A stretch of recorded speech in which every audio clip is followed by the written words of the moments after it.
organismos fotosintéticos. Y ahí se van a incluir microbios y las plantas. Hablando de microbios, ya de ahí tenemos el punto de partida rápidamente sobre las bacterias, que serían las cianobacterias. Seguimos con las algas y ya particularizando un poquito más con las microalgas y con las plantas.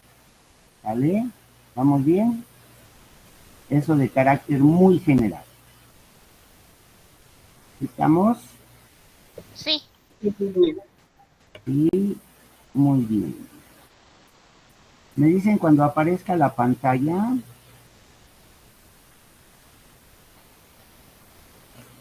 Que yo quiero pensar que ya debe de estar en camino. ¿Ya la tienen? No, profe. No, Todavía no se no. ve. ¿No? No se puede compartir la pantalla, hubo un error, perfecto. Lo volvemos a hacer.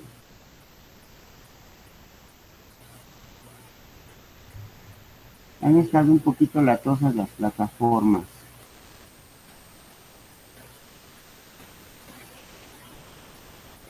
A ver, veamos. ¿Ya la tienen? Ahí va. Apenas, ahí va, Ya. maestro. Ahí está. Perfecto. Ya se ve la presentación. Perfecto, muchas gracias, maestro. Bueno, entonces, parte de lo que comentábamos en términos generales, nuestra práctica. Organismos de importancia en la biotecnología vegetal, ya citamos algunos de los grupos que vamos a trabajar.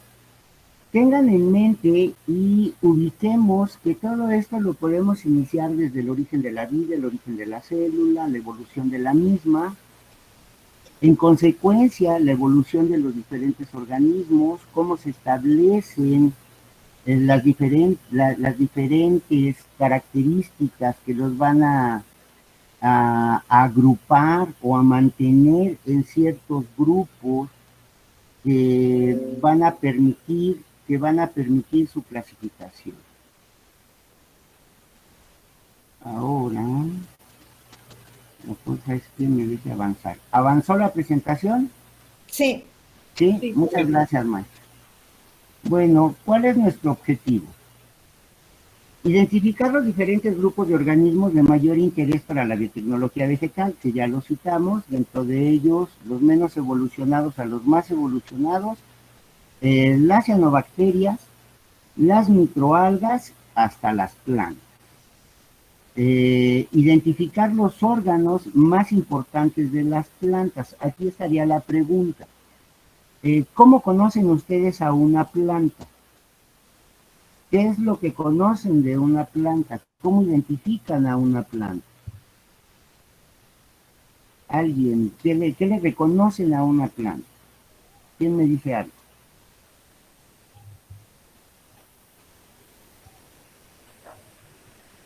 ¿Nadie? Pues puede ser Normalmente son de color verde. Ok, ya, eso va a ser importante. Tienen un color verde, que no necesariamente siempre van a ser verdes, van a tener algunos colorcitos de acuerdo a su ciclo de vida. Luego, ¿qué más? ¿Con qué se sujetan al suelo? Con raíces. Ok, con raíces, tienen tallos. ¿Qué más tienen? Unas cositas así como láminas de color verde, precisamente. ¿Las hojas? Hojas. Las hojas. Y ya una planta así bonita en primavera, que desarrolla, que tiene mucho color, que se ven muy bonitas, que se regalan el 14 de febrero. Florecita. Las flores. Y después de las flores, algo que también encontramos cotidianamente en la mesa de casa. ¿Semillas? Mandé semillas, ok. Y antes de la semilla, ¿Frutos? los frutos. Bueno, esas son algunas de las características y vamos a ir revisándolas poco a poco, ¿vale? Ahí voy a ir recalcando tal vez algunos detalles de cada uno de ellos. Ya hablando de los organismos que van a tener un interés o un buen empuje en esta cuestión de la biotecnología vegetal, pues son las cianobacterias, las algas y las plantas.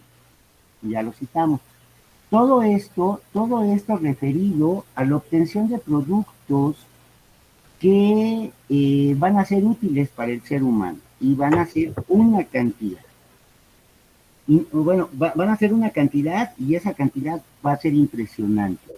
Hay muchos productos que se obtienen a partir de las cianobacterias, otros de las microalgas, otros de las plantas que son incorporados a procesos industriales, tanto alimentos, farmacia, cosméticos. Lo vamos a ir desglosando a lo largo del curso en muchas de las aplicaciones. Entonces, de aquí pues tienen que surgir criterios de clasificación. ¿Alguien tuvo curiosidad por revisar la parte de la introducción? Si tuvieron oportunidad, chicos. Sí. ¿No?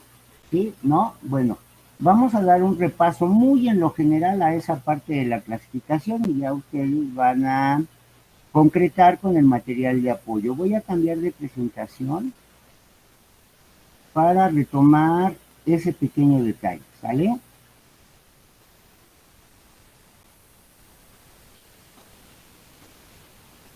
Nada más de carácter general vamos a abordar esto para que no perdamos la continuidad del por qué los vamos a ir ubicando en qué grupo. ¿Vale, chicos? Sí, profe. Sí, profe. Bueno. Ya apareció y ahí va. Ok. Pues nuestro planeta es privilegiado por la ubicación en nuestro sistema solar y demás, que bueno, permite que la vida se dé como la conocemos. Eso a su vez, pues bueno, va a generar diferentes hábitats, diferentes nichos, diferentes lugares de residencia, si lo queremos ver así, en donde vamos a encontrar a diversos organismos. Y en particular, ahorita enfocándonos a las plantas, pues ahí estaría. Cuerpos de agua, que pues sin agua no hay planta y la planta va a requerir el agua para su ciclo de vida. En consecuencia, pues es un ciclo que se va cerrando en nuestro planeta. De aquí el hombre, desde que tiene uso de razón y trató de explicarse su universo, pues ha ido por disciplina clasificando lo que lo rodea. Primero lo tiene como materia, esa materia como materia viva, que serían los animales, los vegetales, y en consecuencia el inerte, que serían los minerales, ¿no? O el mineral. De ahí ya vienen clasificaciones un poquito más elaboradas, de acuerdo a las características de cada organismo, de cada grupo, y los van integrando. De ahí un criterio importante, el del Linneo, en donde ubica al reino animal, al reino vegetal o a los organismos animales y vegetales. De ahí vienen plantas poco evolucionadas y a su vez aparecen los hongos y las bacterias. Ahí vienen otros autores que también coinciden con esas características. Con la presencia del microscopio, ya desde los hongos y las bacterias, otra clasificación a donde ya entra el reino protista, a donde entran microorganismos que tienen la capacidad de realizar fotosíntesis, de alternar sus metabolismos, tienen ciertas particularidades y dependiendo de qué literatura se consulte, vamos a encontrar a unos en un grupo y a otros en otro. En particular hablando aquí de las microalgas. Ya con la parte un poquito más elaborada dentro de lo que son las tecnologías, las metodologías, apareciendo dispositivos, materiales y mejorando el método científico, pues varias teorías y varios criterios de clasificación se apoyan en todo ello. Uno de ellos es Whittaker, que clasifica en base a la organización. Y ahí tendríamos al reino monera, al reino protista, al fungi, al plantae y al animal. Estos como tal, estos reinos, ya les debe de sonar a ustedes. ¿Sí se les hace familiar? Sí. Ok. Y luego viene otra clasificación que tiene que ver directamente con la estructura celular y es la aparición de las membranas internas, en donde pues ya va a haber una compartimentalización, una delimitación en organelos o no, y ahí es a donde ya aparecen las células eucarióticas y procarióticas, con algunas características que los van a hacer distintivos. En particular, enfoquemos nuestra atención en la presencia o ausencia del núcleo. ¿Eso qué nos quiere decir? Que ya hay membranas internas. ¿Vamos bien? Sí. Sí, pero Ok. Bueno, una clasificación o un criterio de clasificación que nos va a ser muy útil y es el que vamos a tomar como punto de partida es el de Whittaker, ¿sí? Con esos cinco reinos. Que además, si hacemos uso del criterio del criterio en función de su estructura, pues también aquí podríamos decir quiénes son eucariotes y quiénes son procariotes. ¿Están de acuerdo? Sí. Sí, ok. Así lo vamos a ir integrando poco a poco. Con la evolución de la tecnología, con la evolución de los equipos de laboratorio y demás, pues bueno, ya vienen las características moleculares. Todo lo que estamos pasando ahorita con esta parte de la clasificación del virus, de las variedades del virus del COVID, pues bueno, son herramientas que ahorita se están ocupando, pero que en su momento se han ocupado para ir designando otros criterios de clasificación y la similitud de ese DNA. Entonces, aquí ya aparecen dominios. Estos dominios van a estar caracterizados por su estructura y a su vez van a congeniar con la clasificación de Whittaker. ¿Estamos de acuerdo, chicos? Sí, profe. Sí, así lo vamos integrando. Hay otros criterios a donde ahora aparecen dominios. Esos dominios y los 6 reinos básicamente van a aterrizar ¿en quién? En los criterios de Whittaker, pero aprovechando esas características moleculares. ¿Sí me siguieron? ¿Vamos bien? Sí, profe. Sí, bueno, esto ya les va a tocar a ustedes terminar de complementar con el material de apoyo. ¿Vale?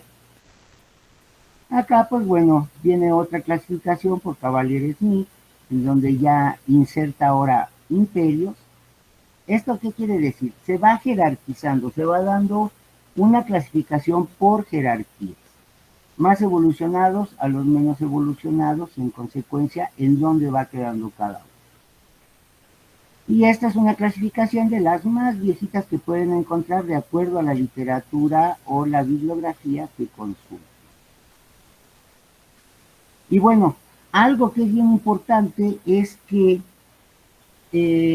la clasificación de los seres vivos se va a basar en una regla o en un criterio de jerarquías.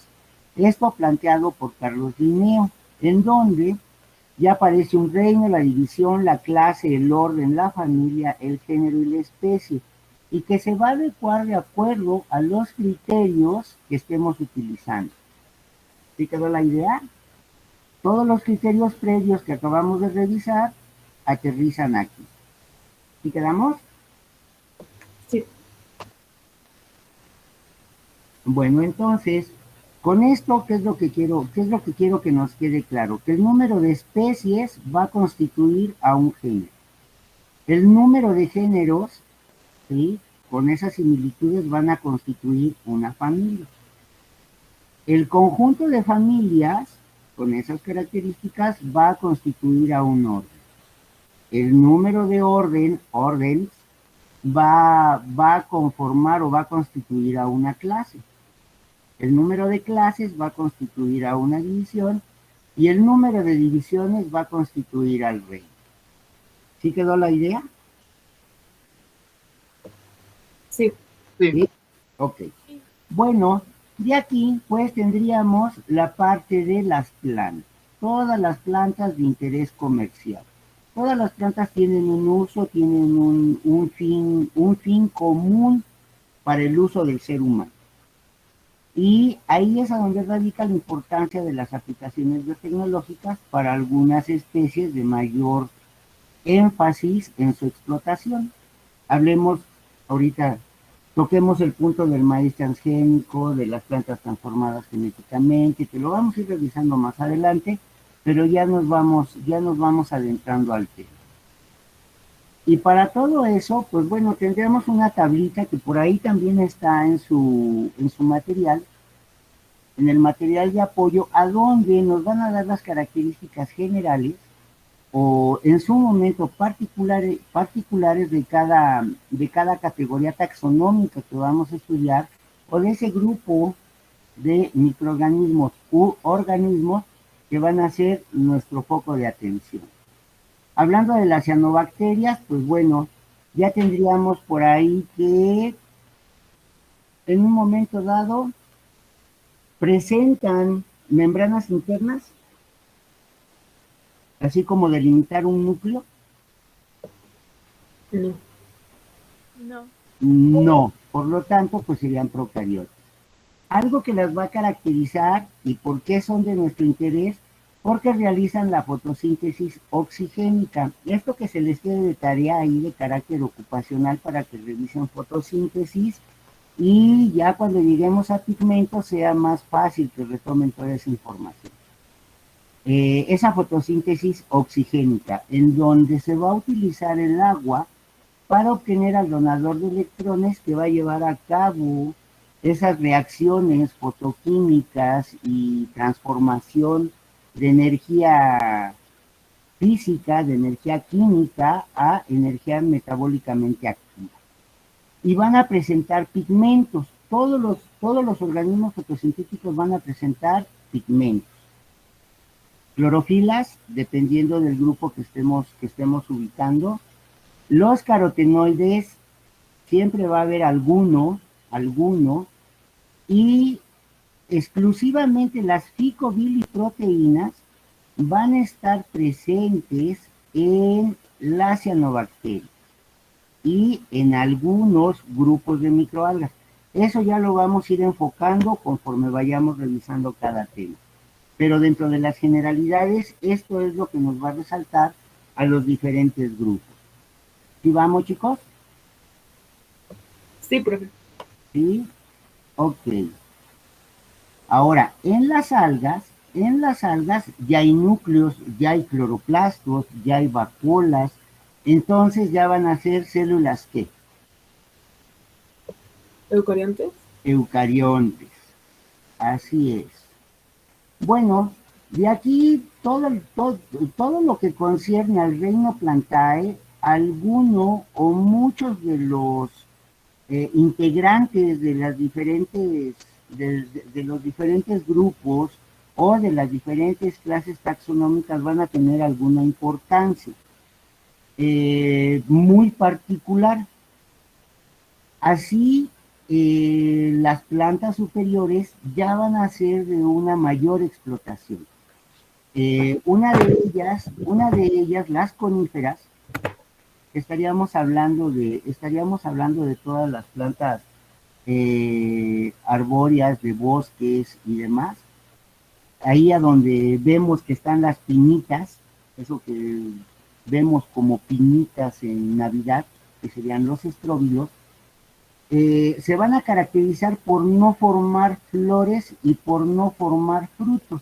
Y ahí estamos hablando de la división pinofita. Esto es de carácter muy particular para la explotación de maderarios, de la industria maderera o de la industria de la madera. Y ubicándonos en la división magnoliofita, en donde vamos a encontrar a las angiospermas, estas se van a caracterizar por formar flores, frutos y semillas, que es con lo que empezamos básicamente la introducción a la clase. ¿Qué reconocemos de las plantas? Su raíz, su tallo, su hoja, sus flores, sus frutos y la semilla. Bueno, ahí vamos a tener en esa división magnoliófita dos clases. La clase liliópsida, que corresponde a las monocotiledóneas, que presentan solo un cotiledón, o básicamente es el endospermo. Ya ahorita vamos a tomar ese punto. Y la clase magnoliofita, que serían las dicotiledóneas con dos cotiledones. ¿Sí? ¿Cómo es el maíz y cómo es el frijol? ¿Hay diferencia?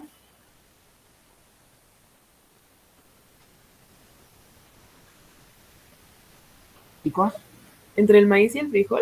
ajá, entre el maíz y el frijol, ¿hay alguna diferencia en la semilla? Pues sí, ¿no? Una es una leguminosa. Ajá, pero morfológicamente, así cuando los vemos, Ah, pues sí. sí, el maíz, ¿qué parecería que es solo una sola pieza, ¿no? Ujú. Y el frijol, ¿qué pasa? Como que son dos unidos. Como Ajá. que son dos unidos. Ahí tenemos la principal diferencia. Entonces, el maíz es una monocotiledonia, no se separan sus cotiledones, ahí es esa parte, esa donde se cita que es un solo cotiledón, mientras que en las dicotiledonias hay dos cotiledones que son esas partes que se separan, y en este caso sería el frijol.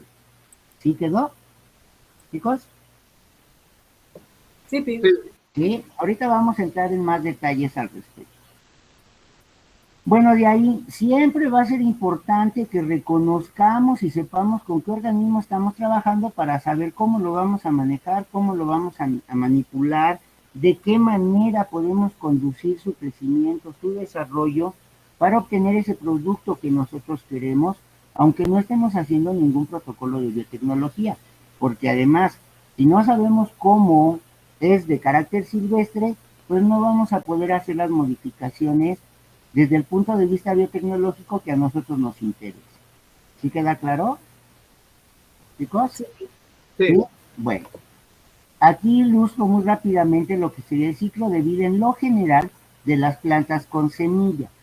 Aquí también entrarían las pinofitas, ¿eh? Y aquí también están todas las dos divisiones, las dos clases, perdón, y aquí entrarían las dos clases, la magnoliofita, perdón, las dos clases de la división magnoliofita, la clase liliópsida y la clase magnoliópsida, y a su vez la división de las pinofitas, ambas van a formar semillas y se van a reproducir de esta manera.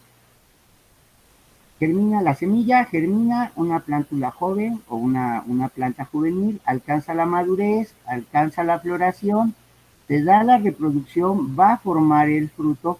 Esto solo para las angiospermas, ¿sí? Que ahí estarían las liliópsidas y las magnoliópsidas.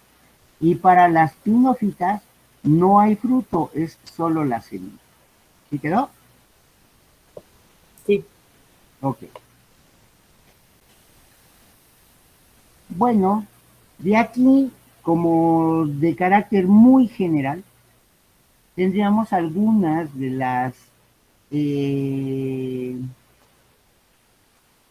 algunos de los productos o algunas de las fuentes de producción básicamente en el alimento y que se enfocan desde hace muchísimos años, o ahí enfoca su atención el hombre, que las fue domesticando para tener estos productos.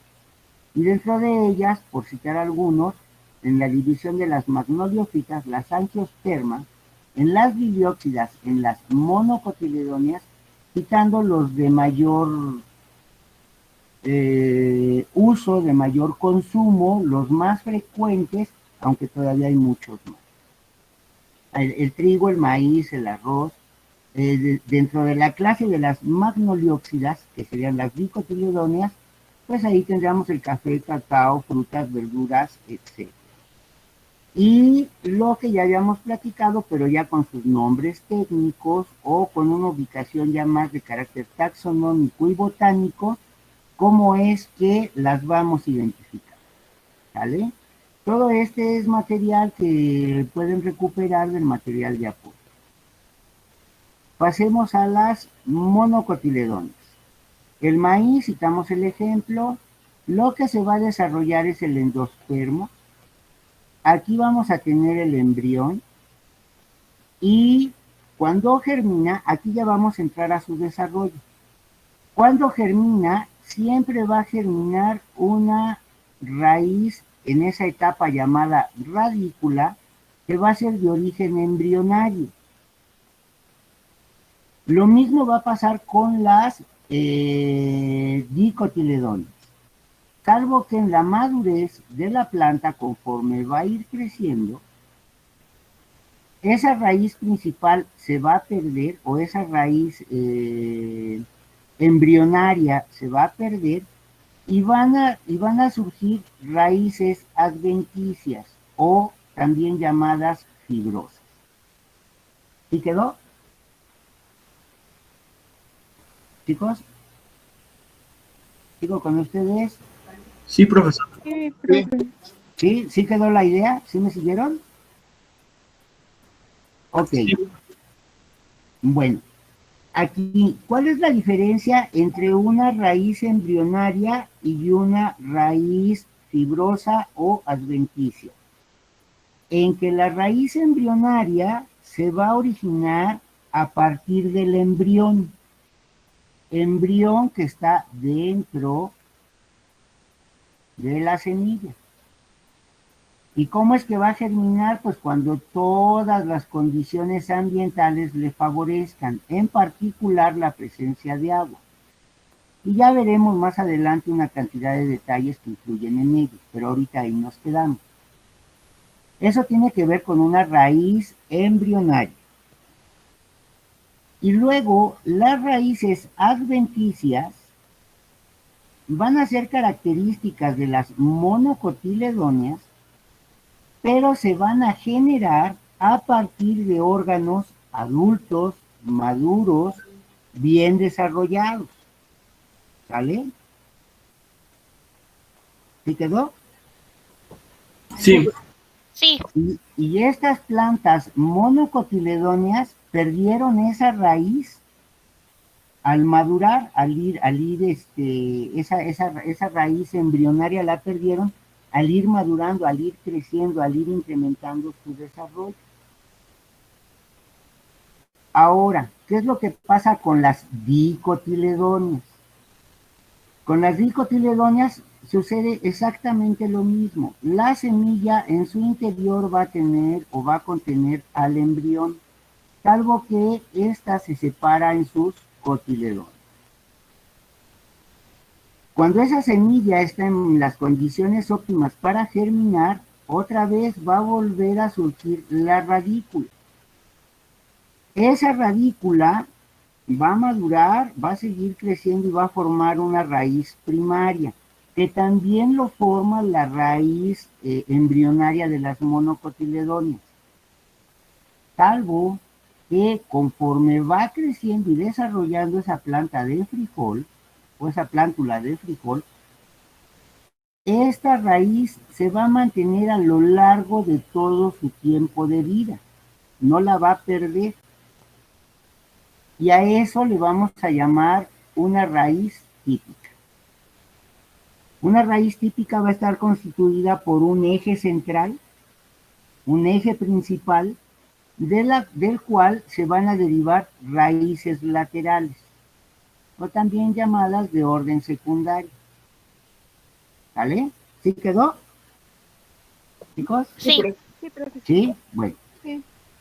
Si por azares del destino mutilo esta planta, le corto su raíz principal y a este tallo lo dejo en condiciones que favorezcan el desarrollo de las raíces adventicias, se pueden desarrollar raíces adventicias a partir del tallo.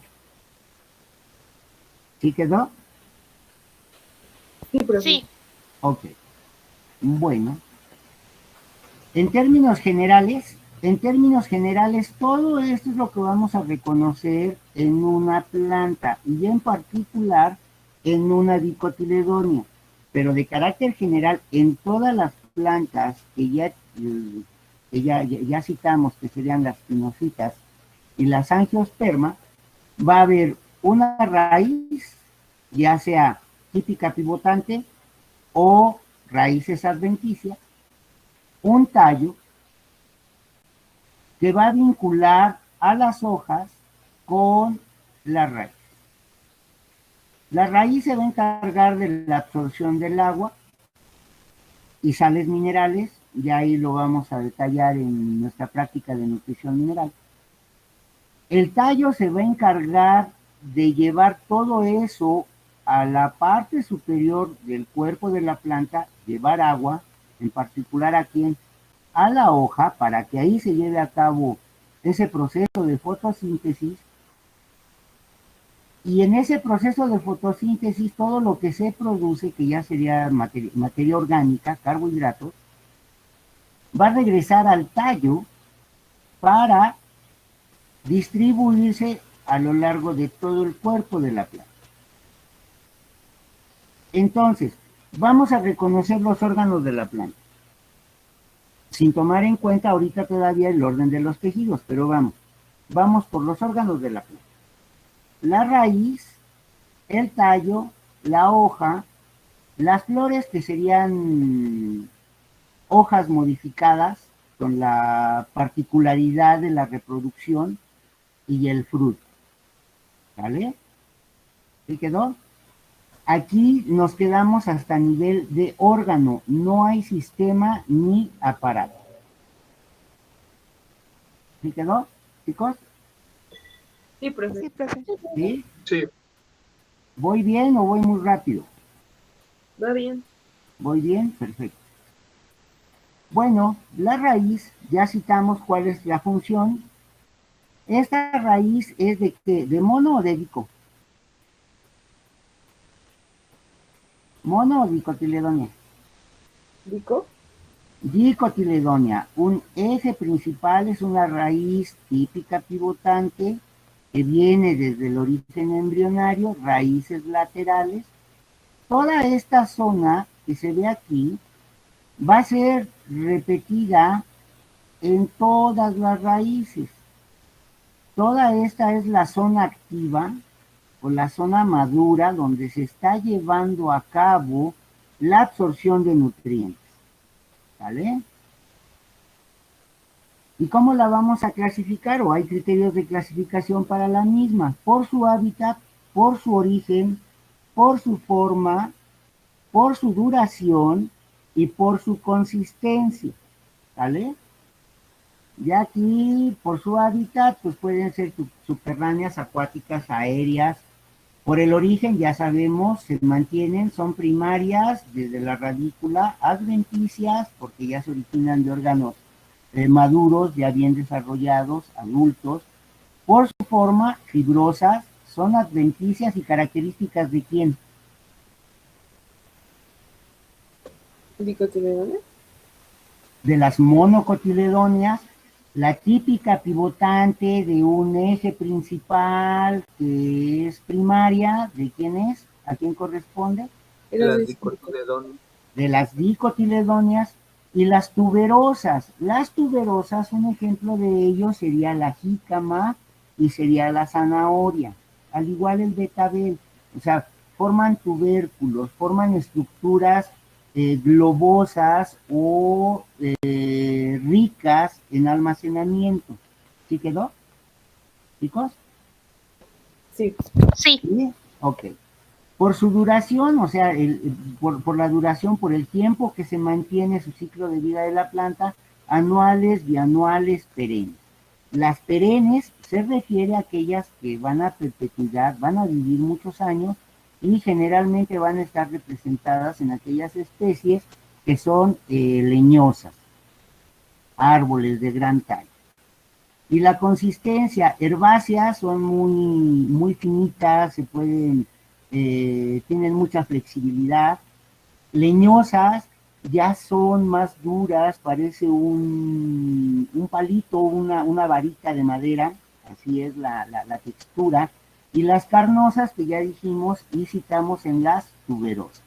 Las carnosas, otra vez, son raíces con una consistencia firme, pero con muchas sustancias de reserva. Zanahoria, ahorita vuelvo a citar, zanahoria, jícama, betabel. ¿Sale? ¿Sí quedó, chicos? Sí. ¿Sí? Sí. Bueno. Ahora, ya aquí, ya con el material de apoyo y demás, ustedes van a ir reconociendo cómo es que esta raíz se va desarrollando una vez germinada. ¿Y cuál es la zona que vamos a reconocer? La radícula.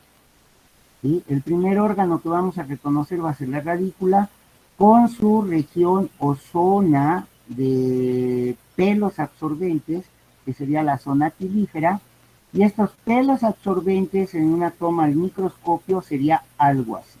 Aquí es a donde se está llevando la interacción con los microbios que pueden ser utilizados en esa vinculación biotecnológica para mejorar un proceso y para la absorción de agua y nutrientes minerales. ¿Sí quedó, chicos? Sí. Sí. Sí. Ok. Bueno, en términos generales, otra vez, aquí estaría el frijol. Ya dijimos, mono o dicotiledonea. Dicotiledonia. Y quiero resaltar algo. La raíz es un eje principal del cual surgen raíces laterales. Y como recurso mnemotécnico, la nervadura de la hoja tiene una nervadura central de la cual se derivan nervaduras laterales. ¿Sí quedó esa idea, chicos? Sí. ¿Sí? Sí. Ok. Ahora, para las monocotiledonias. Las monocotiledonias ya dijimos que su raíz, aquí tenemos al maíz como un ejemplo. Y si allá dijimos, aquí ahorita no la tengo, pero la tengo en la siguiente toma. Vamos a la siguiente toma. Aquí. La raíz va a ser adventicia. El tallo difícilmente se va a ramificar, a diferencia de las dicotiledonias. ¿Cómo corren las raíces adventicias? ¿Surgen más de cada una o todas y cada una van en orden paralelo?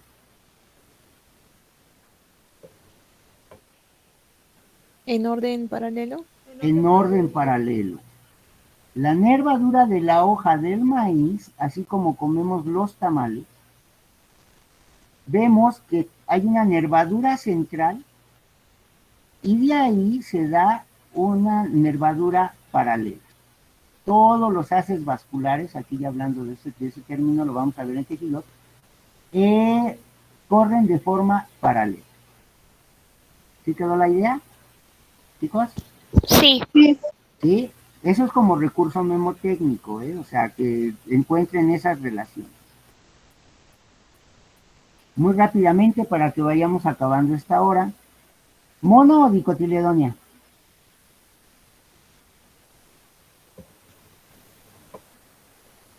¿Quién me dice? Monocotiledonia. Hojas largas, término lanceolado, van a encontrar que son hojas envainantes, con nervadura central,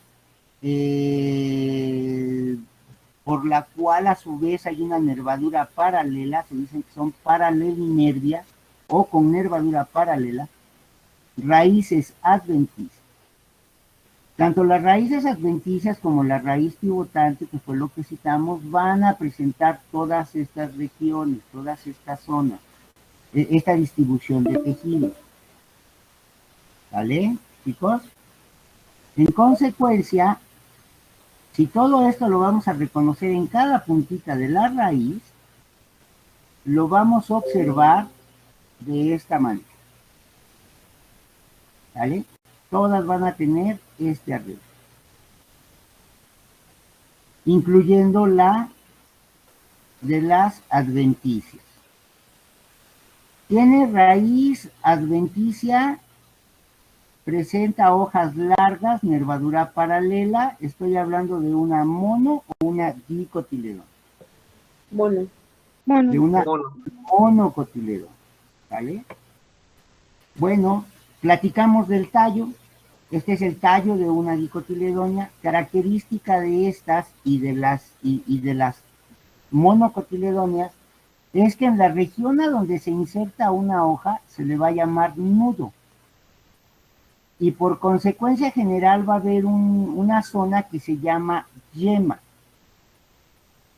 ¿Sí? Esas son las yemas axilares y son tejido meristemático. Y van a haber yemas apicales. En la parte del tallo va a ser la yema apical del tallo, tejido meristemático. Y en el caso de la raíz, va a estar la yema apical de la raíz, es el meristemo apical de la raíz, o de la radícula. Radícula en estadio juvenil y raíz, raíz, ya en la planta madura. ¿Sí quedó, chicos? sí, profe. ¿Sí? Igualmente para el caso del tallo, ya comentamos qué es lo que va a estar, cuál va a ser su función, en qué está participando en esa interacción ya como parte de ese organismo, y a su vez, estos tallos se pueden reproducir de forma asexual, de forma vegetativa, lo que citamos con ese corte en el tallo y que inducíamos raíces. Eso lo vamos a estudiar en nuestra práctica de auxin. Bueno, esto en gran parte ya lo comentamos y ahí les va a servir de apoyo. La clasificación del tallo, igual que la raíz, va a tener las mismas consideraciones. Y aquí vamos a resaltar la situación de los tallos modificados. ¿Sí? En particular, el tubérculo, el rizoma y el bulbo, que son los más comunes. Tenemos aéreos que les sirven para fijar o para dispersar a la descendencia, ¿sale? Y por todo lo demás, pues bueno, si es leñoso, si es herbáceo, ya eso ya tiene que ver con la consistencia. Aquí nada más les presento algunos aspectos muy en lo general. Estos serían los leñosos, estarían los semileñosos con cierta flexibilidad, los herbáceos como un pasto. Aquí estarían señalándose las diferentes zonas que encontramos en ese tallo, que ya lo citamos. La distancia que hay de donde se inserta una hoja a donde se inserta otra hoja es el punto llamado entrenudo, porque esos puntos a donde se insertan las hojas se llaman nudos, y esos nudos van a ser característicos por la presencia de las yemas axilares. ¿Sí quedó claro, chicos? Silvano, Sí. ya nos falta poquito tiempo Sí. para que nos corten la llamada. Ajá, voy a 2 minutos para que tengamos 5 de reposo. Bueno, Inserten, ya que ya terminamos con los tallos, y esto les queda de ejercicio para que ustedes les pongan nombre, pero para que vayan ubicando las diferentes imágenes y resaltando a quiénes nos vamos a enfocar: rizoma, bulbo y tubérculo. ¿Vale, chicos? Sí, profe. ¿Sí quedó? Bueno, entonces ya nada más nos quedaría la hoja y el fruto. Y eso ya lo vamos a revisar en nuestra práctica.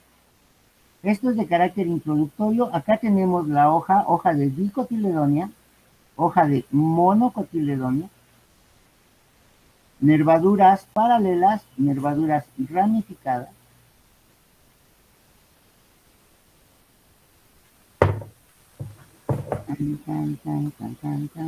Aquí. Esta diferencia básica. Nervadura ramificada, muy diferente a la nervadura paralela que presenta el maíz. ¿Sí quedó clara la idea en esas características muy generales, chicos? Sí. ¿Sí? Bueno, ya con el material de apoyo ustedes van a terminar de revisar esta parte, ¿vale? Sí. Bueno, entonces nos tomamos 5 minutitos para que estiren las piernas y cambiamos de sesión.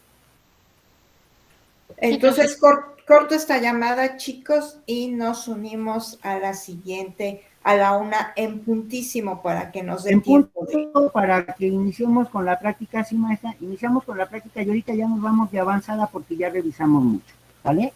Bueno. Chicos, Sí, está bien. gracias, maestra. Bueno, corto la llamada, ¿sale? Sí,